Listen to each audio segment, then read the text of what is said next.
everybody and thank you for logging in. I am Muskan and I am your friend before CLAT and after that.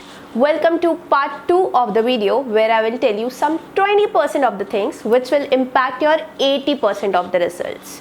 Basically ये सारे कुछ tips है जो exam के core concept से तो related नहीं है बट बहुत ज़्यादा इंपॉर्टेंट है और ये चीज़ें आपको डेफिनेटली आपके मार्क्स इंप्रूव करने में हेल्प करेगी एटलीस्ट 5 to 10%.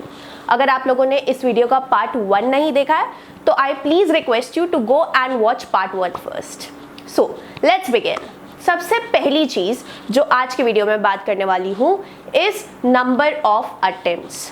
अब ये चीज़ जो है ये बहुत बच्चे पहले से डिसाइड नहीं करके जाते.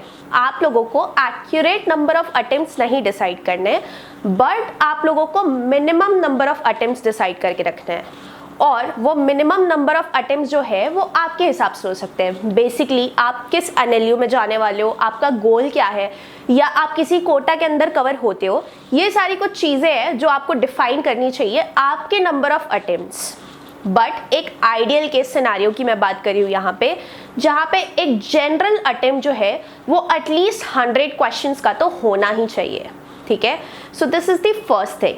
कुछ ऐसा है कि आप लोगों के अटेम्प्ट्स अभी मॉक में ही कम है, then it's time for you to focus on that. और देखो आपके कॉन्सेप्ट्स के कारण आप नहीं अटेम्प्ट कर पा रहे हो या क्या रीज़न है, मॉक एनालाइज करने के लिए मेरे पास एक सेपरेट बहुत ही कॉम्प्रहेंसिव वीडियो है, वो आप जाके देख सकते हो.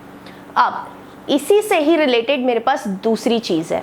आप जब नंबर ऑफ अटेम्प्ट्स डिसाइड करोगे, जो भी आपका नंबर ऑफ अटेम्प्ट्स है आपके सिचुएशन में, उसमें आपके फेयर गेसेस, एजुकेटेड गेसेस जिसे मैं कहती हूँ, उसका रेशियो वर्सेस आपके करेक्ट कॉन्क्रीट आंसर्स का रेशियो हमेशा 90 to 10% होना चाहिए. यानी कि 90% आपके जो क्वेश्चंस हैं वो आपके कॉन्सेप्ट्स के बेसिस में आप मार्क करके आओगे, जिस पे आपको श्योर होना पड़ेगा कि आप जो मार्क कर रहे हो वो सही है या नहीं है. उसके अलावा जो 10% ऑफ द क्वेश्चंस है वहाँ पे आप एक एजुकेटेड गेस ले सकते हो कि ये आंसर हो सकता है, आप थोड़ा सा तुक्का लगा रहे हो, थोड़ा सा कॉन्सेप्ट पे बेस है एटसेट्रा. ठीक है, बट ये रेशियो कभी भी 90 to 10 को एक्सीड नहीं करना चाहिए. ठीक है, so second thing is this. अब ये जो 90 to 10 वाला रेशियो है ये आप कैसे भी अपने नंबर ऑफ अटेम्प्ट्स के हिसाब से एडजस्ट कर लेना. अगर आपने 100 क्वेश्चंस अटेम्प्ट किए हैं तो 90 क्वेश्चंस ऐसे होने चाहिए जिस पे आपको कॉन्सेप्ट पता है और सिर्फ 10 ऐसे होने चाहिए जहाँ पे आप एक एजुकेटेड गेस ले रहे हो.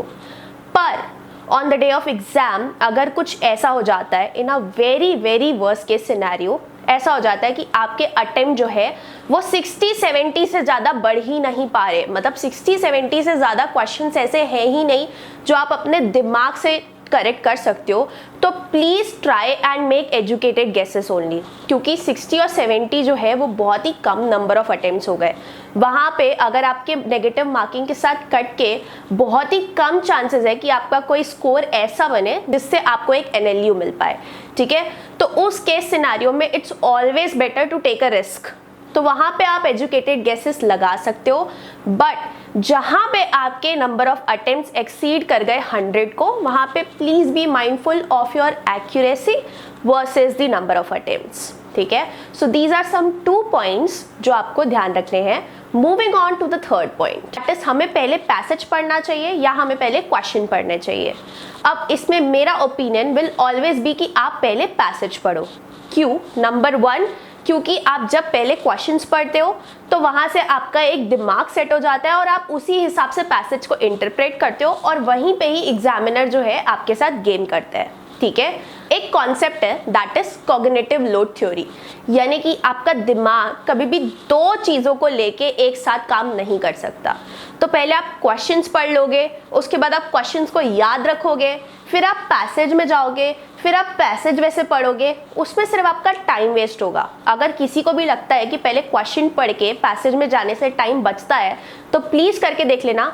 ज़्यादा से ज़्यादा आपका 1 मिनट का टाइम बचेगा और वो भी आपकी एक्यूरेसी लेवल को बहुत डाउन कर देगा. हो सकता है 5 में से सिर्फ 2 ही क्वेश्चन सही हो. ठीक है, पहले हमेशा पैसेज पढ़ना है, पैसेज के बाद आपको क्वेश्चन में जाना है. आपको ये पैसेज एग्जैक्टली कैसे पढ़ना है आपको पता है? आपको चंकिंग के मेथड से पढ़ना है. Now what is chunking? Basically जब आप वो पैसेज पढ़ रहे हो तो आपको पैसेज पढ़ते पढ़ते ही अपने दिमाग में चीज़ों को चंक्स में बिठा लेना है कि अगर आप पहले इंट्रोडक्शन पढ़ रहे हो और वहीं से ही आपको एक मेन आइडिया समझ में आ गया कि ये मेन आइडिया हो सकता है, तो आपको अपने दिमाग में इस चीज़ को स्टोर कर लेना है कि हाँ ये मेन आइडिया हो सकता है। कहीं पे अगर पैसेज पे चलते चलते ही ऑथर का ओपिनियन आ रहा है तो आपको अपने दिमाग में तुरंत रिकॉग्नाइज करना है कि अच्छा ये ऑथर का ओपिनियन है। कहीं पे फैक्चुअल बातें लिखी हुई है तो आपको तुरंत अपने दिमाग में ही रिकॉग्नाइज कर लेना है कि ये फैक्चुअल चीज़ें मेंशन की गई है। जब आप ये कर लोगे ना तो आपका बैक एंड फोर्थ का एक्चुअली टाइम बचेगा, बजाय कि आप पहले क्वेश्चन पढ़ो, ठीक है।